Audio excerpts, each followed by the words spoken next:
یہ 1936 کی بات ہے جب جنوبی افریقہ میں ایک ہندوستانی نژاد جنوبی افریقی مسلمان نوجوان کا سامنا ایک ایسے عیسائی گروپ سے ہوا جو آخری نبی پاک صلی اللہ علیہ وسلم پر تلوار کے زور پر اسلام پھیلانے کا الزام لگا کر مسلمانوں کو عیسائی بنانے میں مصروف تھے۔ یہ باتیں اس نوجوان کے لیے کافی اجنبی تھی، لہٰذا اس نوجوان کے اندر مذہب میں دلچسپی پیدا ہو گئی۔ انہوں نے نہ صرف اسلام کا مطالعہ کیا بلکہ دیگر مذاہب کا بھی بغور مطالعے پر ان پر یہ راز افشا ہو گیا کہ اسلام ہی سچا دین ہے، لہٰذا انہوں نے اپنی تحقیق کو دوسروں تک پہنچانے کا کام شروع کیا۔ دیکھتے ہی دیکھتے پوری دنیا کے لوگ ان کی دعوت تبلیغ سے متاثر ہو کر اسلام قبول کرنے لگے۔ لوگ آج اس نوجوان کو احمد دیدات کے نام سے جانتے ہیں۔ احمد دیدات مسلم دنیا کے ایک ایسے عظیم شخصیت تھے جو خود تو دنیا سے چلے گئے لیکن ڈاکٹر ذاکر نائک کی صورت میں ایک ہیرا تراشنے میں کامیاب ہو گئے، جس کی وجہ سے آج دنیا بھر میں بے شمار لوگ حلقہ بگوش اسلام ہو رہے ہیں۔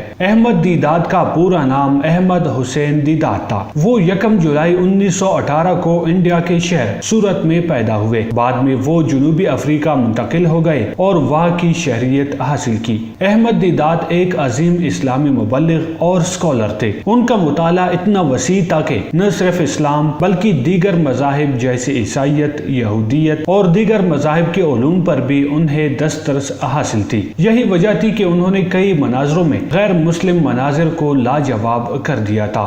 وہ انتہائی پراثر، مدلل اور عام فہم انداز میں بات کرتے، جس کی وجہ سے کئی غیر مسلم اسلام سے متاثر ہو کر دائرہ اسلام میں داخل ہوئے۔ ان کی عمر جب صرف 9 سال تھی، ان کے والد انڈیا سے جنوبی افریقہ منتقل ہو گئے۔ جنوبی افریقہ منتقل ہوتے ہی ان پر مشکلات کے پہاڑ ٹوٹے۔ ابھی ان کو جنوبی افریقہ منتقل ہوئے صرف چند ماہ ہی ہوئے تھے کہ ان کی والدہ انتقال کر گئی۔ ان کی مالی حالت بھی بہت خراب تھی، لہٰذا انہوں نے صرف 6 اسٹینڈرڈ تک تعلیم حاصل کرنے میں کامیاب ہو گئے، جس کے بعد ان کو تعلیمی سلسلہ جاری رکھنا مشکل ہو گیا۔ لہٰذا جب ان کی عمر صرف 16 سال تھی تو مجبوراً انہیں اپنے والد کا ہاتھ بٹانے کے لیے کام شروع کرنا پڑا۔ انہوں نے ایک فرنیچر سیل مین کی حیثیت سے کام شروع کیا۔ ایک دن ان کی ملاقات ایک عیسائی مشنری گروپ سے ہوئی جو اسلام اور نبی پاک صلی اللہ علیہ وسلم پر بیہودہ الزامات لگا رہے تھے۔ احمد دیدات کا خون کھول اٹھا، لیکن ان کے پاس کوئی دلائل موجود نہ تھے، جس کی وجہ یہ تھی کہ ان کو اسلام کے بارے میں کچھ بھی پتا نہیں تھا۔ لہٰذا انہوں نے تقابلی مذہب کا مطالعہ شروع کیا اور اپنے آپ سے یہ عہد کیا کہ حق کو تلاش کر کے دم لوں گا۔ انہوں نے تہخانے میں جا کر خیر اللہ کرانوی کی تصنیف کردہ کتاب اظہار الحق کا مطالعہ شروع کیا۔ یہ وہی کتاب ہے جس نے کسی زمانے میں ہندوستان میں عیسائی مشنریوں کا کلہ کما کیا تھا۔ لہٰذا اب احمد دیدات کو سوالوں کے جوابات ملنے لگے۔ پھر کیا تھا، احمد دیدات کو مطالعے کی بھوک لگ گئی اور جہاں کہیں سے سیکھنے کو ملتا وہاں پہنچ جاتے۔ انہوں نے 1942 میں جب دعوت و تبلیغ کا کام شروع کیا تو ان کا پہلا خطاب، جس کا عنوان محمد امن کے پیغمبر تھا، میں صرف 15 لوگوں نے شرکت کی۔ پاکستان کے معرضی وجود میں آنے کے بعد 1949 کو وہ اپنے اہل خانہ کے ساتھ پاکستان تشریف لائے اور 3 سال تک کراچی میں مقیم رہے۔ پاکستان ٹیلی ویژن کو دیے گئے ایک انٹرویو میں انہوں نے کہا تھا کہ وہ اسلامی ریاست کے مضبوط حامی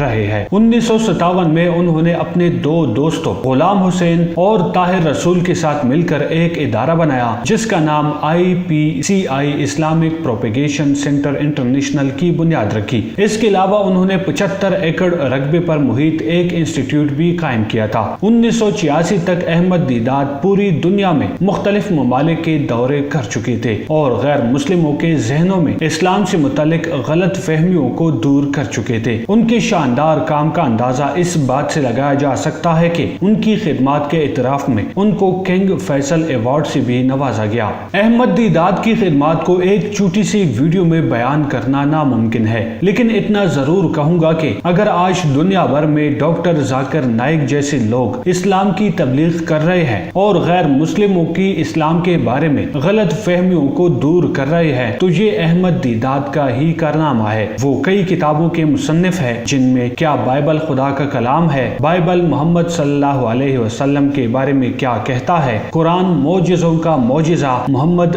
گریٹسٹ وغیرہ شامل ہے۔ 3 مئی 1996 کو احمد دیدات پر فالج کا حملہ ہوا جس کی وجہ سے ان کا جسم مفلوج ہو گیا۔ زندگی کے آخری 9 سال انہوں نے بستر پر گزارے۔ آخرکار 8 اگست 2005 کو وہ 85 سال کی عمر میں اس جہاں فانی سے کوچ کر گئے۔ اس طرح مسلم دنیا ایک اور عظیم ہیرو سے محروم ہو گئی، لیکن ڈاکٹر ذاکر نائک جیسے ہیرا ہمارے لیے چھوڑ گئے۔ جی دوستو، برائے مہربانی احمد دیدات کے بارے میں ایک جملہ کمنٹ میں ضرور تحریر کیجیے۔ اگلی ویڈیو تک اپنا اور اپنے پیاروں کا بہت سارا خیال رکھیے گا۔ بس اتنا ہی کو اجازت دیجیے۔ اللہ نگہبان۔